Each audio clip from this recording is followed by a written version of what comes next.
భగవద్గీత బోధన జరిగి 5000 సంవత్సరాల క్రితం జరిగిన ఆ సమయంలో ఆ కాలంలో ఇతర ప్రభావాలు ఏవీ లేవు. కాబట్టి ఇతర జీవన విధానాలతో పోల్చుకునే ఆస్కారం కానీ అవకాశం లేకపోయింది.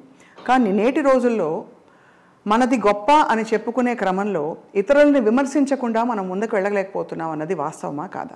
కాదు. ఇదే ఇతరులు విమర్శించడం అంటే ఇక్కడ ఇది కంపారిజన్, విమర్శించడం కాదు. విమర్శ అనేది ఎప్పుడు వస్తుందంటే నువ్వు నన్ను నువ్వెంత అని అంటాం మొదలెట్టావనుకో, అప్పుడు నేనెంతో చెబుతూ నువ్వేమిటో కూడా చెప్పాల్సి వస్తుంది. అక్కడ విమర్శ, వాగ్వివాదం వీటికి దారి తీస్తుంది. ప్రస్తుత సమాజం, వర్తమాన సమాజం అలా ఉండటం కారణంగా కొంచెం గొంతెత్తి అప్పుడప్పుడు నాలాంటి వాళ్ళు ఇంకా చాలామంది కాంటెంపరీస్ చాలామంది ఉన్నారు దానికి అసలు చాలా తీవ్రంగా రిపోర్ట్ నువ్వెంత అంటే అసలు నువ్వేమిటిరా అని మాట్లాడడానికి. ఆ మధ్యన ఒకటి మాట్లాడాడు చూడండి, నాకు 10 నిమిషాలు టైం ఇస్తే ఈ దేశం లేకుండా చేస్తాను, లేకపోతే ఈ పార్లమెంటు మీద నేను కాంగ్రెస్ జెండా లేకుండా చేస్తాను మా ముస్లిం పార్టీ ఉన్నంత వరకు.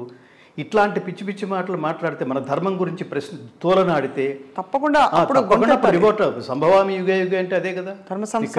కృష్ణుడిని వాడిని చూసి చూడనట్టు పో, ఈ చెంప కొడితే ఆ చెంప అని చెప్పి అట్లా ఉపదేశించలేదు కృష్ణుడు అర్జునుడిని. ఏసైమన్నాడు వాడిని. ఎందుకు ఏసైమంటే హత్వైతాం ఆతతాయన అన్నాడు. వాడు పరమ దుర్మార్గుడు. వాడు దుర్మార్గుడు అయితే ఏం చేయాలి అని అడిగాడు అర్జునుడు. దుర్మార్గుడు అయితే డిస్కస్ చేయకుండా చంపేయి అన్నాడు. ఇదే ధర్మం అన్నాడు కృష్ణుడు. ఇదే ధర్మం, ఇదే ధర్మం. ఆతతాయి అంటే ఎవరంటే మనవాడైనా పగవాడైనా ఎవడైనా. ఇంకా వాడు మనవాడైతే ఏమిటి, మనవాడైతే ఏమిటి, నేను చంపేయడానికి వస్తున్నాడు. ఆతతాయి అంటే అదే నీ కుమారుడే.